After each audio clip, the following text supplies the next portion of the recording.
Welcome student. Toppo ম্যাপের series চলছে, পরপর ভিডিও দেওয়ার চেষ্টা করছি। আজকে শেখাবো গ্রিড কি করে আঁকতে হয়, বেসিনকে কি করে গ্রিড করবে। মনে করো এটা একটা রিভার বেসিন আমি ড্র করেছি। এবার এই রিভার বেসিনটাকে গ্রিডে আমি কি করে ফেলবো। একদম বাঁ সাইড দিয়ে এটাকে টাচ করে একটা সরল রেখার মানে স্পর্শক টানবে, আর এই নিচটাকে স্পর্শক করে একটা রেখা টানবে, সোজা করে টানবে। তোমরা অবশ্যই এগুলো বাই স্কেল করবে। এই দুটো দিক টাচ করিয়ে এরকমভাবে রেখা টানবে। এবার এটাকে 2 সেমি 2 সেমি করে ভাগ করবে। এইবার একটা প্রশ্ন, কেন 2 সেমি 2 সেমি করে আমরা গ্রিড করব? কারণ আমাদের ম্যাপ স্কেল হচ্ছে 2 সেমিতে 1 কিমি। 2 সেমিতে 1 কিমি, 1 কিমি মানে 1 কিমি মানে 2 সেমি ম্যাপে। তাহলে 2 সেমি করে বক্স করলে সেটা আমার 1 স্কোয়ার কিলোমিটার এরিয়া হয়ে যাবে, তাই না? 2 সেমি 4টে বাহু 2 সেমি মানে 1 কিমি করে, 2 সেমিতে 1 কিমি, তো 4টে বাহু বর্গক্ষেত্রের ক্ষেত্রফলের পলমনা কি? বাহু স্কোয়ার। তাহলে 1 স্কোয়ার কিলোমিটার আমার এই এরিয়া হয়ে যাবে। কাজের সুবিধার জন্য সত্যি কথা বলতে এই স্কেল অনুযায়ী গ্রিড ধরা হয়, না হলে যে কোনো মাপের গ্রিড ধরলেই হয়। আমরা 2 সেমি করে ধরবো, কারণ আমাদের স্কেল যেহেতু 1:50,000।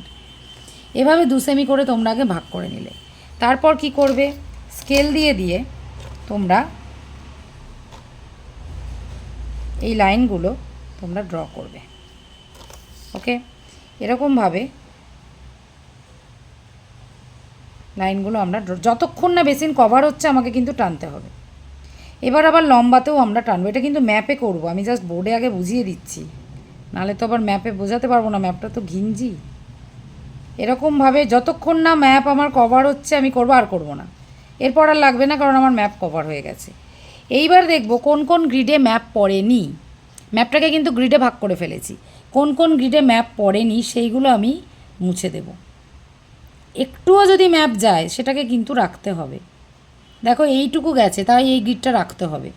এইটুকু গেছে, তার জন্য গ্রিডটা রাখতে হবে। এখন যদি তুমি মনে করো এই বেসিনটাকে আমি একটু এরমভাবে এঁকে নিই, তাহলে একটা গ্রিড আমার কমে যাবে, তাহলে করতে পারো। তাহলে ক্যালকুলেশনটা একটু একটা গ্রিড কম হবে, কারণ বেসিনটা তো নিজেই এঁকেছি, তো ওটা তো আই এস্টিমেশনে আঁকা। তো আমি যদি বাউন্ডারিটা একটু এরকম করে দিই, একটা গ্রিড আমার কম হলো। এটুকু বড় জোর খাটনি কমানো যেতে পারে, কিন্তু একটু যেমন এইটা, এটা এবারে বিচ্ছিরি। এইটুকুর জন্য এই গ্রিডটাকে আমি ক্যালকুলেট করবো, আমার গ্রিড যত অঙ্কে কম আসবে ততই তো ভালো।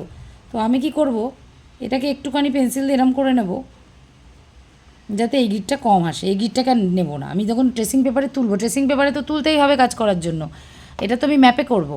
তো তখন ওই এক্সট্রা গ্রিডগুলো বাদ দিয়ে যে কটাকে না রাখলেই নয়, যেমন এটা কিছু করার নেই, এটা অনেকটাই গেছে, এটাকে মুছবো না। এরকমভাবে যে কটা গ্রিড থাকবে সে কটাকে রাখবো। তারপর নামকরণ হবে প্রথম যে রো আর কলাম অনুযায়ী। তো প্রথমে এইটা কিন্তু এটা এখানেই লেখার কথা ছিল, আমি তো এগুলো মুছে দিয়েছি, ওই জন্য এখন এইখানে লিখলাম। এটা বি সি ডি ই, আর 1 কোনটা? এইটা 1, কারণ এই যে রো, প্রথম রো তো এইটা, তাই এটা 1, এটা 2, এটা 3, 4, 5, 6। তার মানে A1 2 আমার নেই, A4 থেকে আছে, A4 A5 A6, B2 B3 B4 B5 B6, এটা C1 C2 এরকম করে একদম C6, D থেকে 6, আবার E দেখো E এটা 2, এটা হচ্ছে E2 থেকে, এটা হচ্ছে E5, এটা হচ্ছে A4 থেকে A6, আর B2 থেকে B6। এই এতগুলো গ্রিড হচ্ছে আমি পেলাম। এর ওপর বেস করে এবার কাজ হবে। আমি ছোট ছোট পার্টে ভিডিও দিচ্ছি যাতে তোমাদের বুঝতে সুবিধা হয়। আজকে দেখালাম শুধুমাত্র বেসিনকে কি করে গ্রিডে ফেলবো।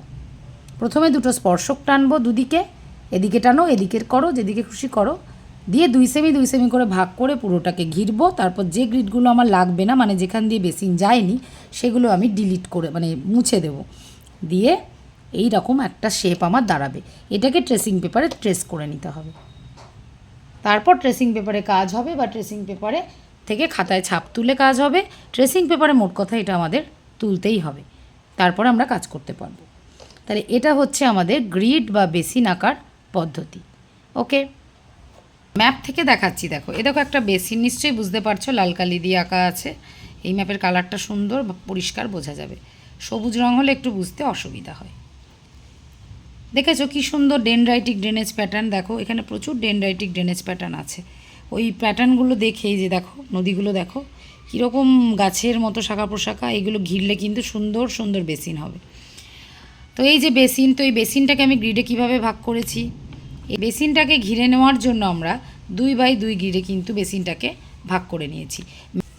দেখো এখানেও একটা বেসিন আছে দেখতে পাচ্ছ, যদিও পেন্সিলে করা তো। এই যে বেসিন, এই যে একদম মাথা দিয়ে দেখো স্পর্শক করে লাইন টানা আছে, বাঁ দিকেও স্পর্শক লাইন টানা, তারপর 2x2 করে এই যে ভাগ করে এই ব্যাপারটা এসেছে, এই ব্যাপারটা এসেছে। এরকমভাবে হচ্ছে ম্যাপের মধ্যে আগে বেসিন আঁকবে, সেটাকে 2x2 গ্রিডে ভাগ করব। আমরা যেহেতু ইন্ডিয়াতে এখানে সব টোপো ম্যাপই 50,000 RF, তাই আমরা অলওয়েজ 2x2 করব। আমাদের অঙ্কের সুবিধা, আমার ম্যাপ স্কেলটা আমরা পরিবর্তন করতে চাইছি না। অন্য গ্রিড করলেই কিন্তু আমাদের আবার RF সব পরিবর্তন হয়ে যাবে, স্কেল পরিবর্তন হয়ে যাবে, সেটা আমরা চাইছি না। ম্যাপের থেকেই তো ট্রেস করব, তো ওই জন্য ম্যাপের স্কেলটাই আমরা রাখছি যাতে কিছু পরিবর্তন না হয়, কারণ আমরা তো ট্রেস করে করে কাজ করব। তো এখানে দেখো পুরো বেসিনটাকে 2x2 করে আমরা ভাগ করে এক্সট্রাগুলো মুছে এই যে ABCD নামও দিয়েছি, এটা কিন্তু এবার ট্রেসিং পেপারে উঠবে, তারপরে কাজ হবে। আবার এই ম্যাপের মধ্যে যদি কখনো বলে যে 10x10 একটা গ্রিডে তোমরা কাজ করো, হয়তো বেসিনে দিল না, তো 10x10 বললো, তো এরকম যে কোনো কর্নার যেখান থেকে ওরা বলে দেবে, তো এখান থেকে 10 যাবে, এখান থেকে 10 যাবে, এখান থেকে 10, এখান থেকে 10, তো 10-10 করে একটা স্কোয়ার করে সেটাকে 2x2 করে গ্রিডে ভাগ করে দিলে সেখান থেকেও কিন্তু কাজ করতে হতে পারে। এই দুরকম কাজ তোমাদের দিতে পারে। একটা জাস্ট 10x10 বা 10x12 এরকম একটা স্কোয়ার বলে দেবে, সেই মাপটা টানলে স্কেল দিয়ে ফটাফট 2x2 করে ভাগ করলে হয়ে গেল। ট্রেসিং পেপারেও করতে সুবিধা, ট্রেসিং পেপারে আর ট্রেস করার ব্যাপার থাকবে না, সুন্দর কাজ হয়ে যাবে। কিন্তু যদি বেসিনে কাজ করতে বলে, তাহলে কিন্তু বেসিনে যে গ্রিডটা করছো সেটা আবার ট্রেসিংয়ে তুলতে হবে, কারণ বেসিনটা আমায় ট্রেসিংয়ে তুলতেই হবে, ওটা তো আর আই এস্টিমেশনে হবে না। তো দুভাবে পরীক্ষায় কাজ আসতে পারে, স্কোয়ার গ্রিডেও আসতে পারে, এরকম বেসিনেও আসতে পারে। যার যেটা আছে সে সেইভাবে তোমরা প্র্যাকটিস করবে। আচ্ছা, বেসিনটা তুলে খাতায় কিভাবে কাজ হবে আমি জাস্ট দেখাচ্ছি, মানে এই কাজটা দেখাচ্ছি না, আমি স্টাইলটা দেখাচ্ছি।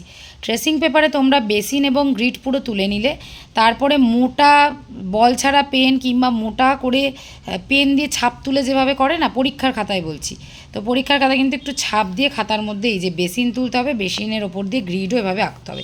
এখানে কিন্তু আমরা কোনো ট্রেসিং পেপার মারবো না, একদম বেসিনও আঁকা থাকবে, তার ওপর দিয়ে গ্রিডও আঁকা থাকবে, তার ভেতরে আমার কাজ হবে রিলেটিভ রিলিফ বা যে স্লোপের কাজ সেগুলো হবে, দেখতে অনেকটা এরকম হবে। বেসিন এবং গ্রিড একসঙ্গে পুরো আঁকা থাকবে খাতার মধ্যে। আর যদি স্কোয়ারে দেয় তাহলে এইভাবে জাস্ট যত বাই যত বলবে সেইটাকে 2x2 করে ভাগ করে দিলেই হয়ে যাবে, এখানে কোনো ট্রেস করার কিছু দরকার নেই। এভাবেও কাজ আসতে পারে, বেসিনেও আসতে পারে, তবে বেসিনে আসলে খাটনি বেশি এবং সেখানে লাইট ট্রেস করার একটা ব্যাপার কিন্তু থেকে যাচ্ছে। ওকে, তাহলে আজকে শুধু বেসিনের ওপরে গ্রিড কিভাবে আঁকবে আমি সেইটা শেখালাম, এরপরে আমরা ডিটেল কাজে চলে যাব, কারণ এটা যদি তোমরা করতে পারো তারপরেই তো এবার ক্যালকুলেশন আর কাজ শুরু হবে। এই জন্য আগে ছোট ছোট ভিডিওতে আমি এগুলো বুঝিয়ে দিলাম। তাহলে থ্যাংক ইউ, সবাই দেখো ভিডিও, আর ভালো লাগলে জানিও। ভালো থেকো।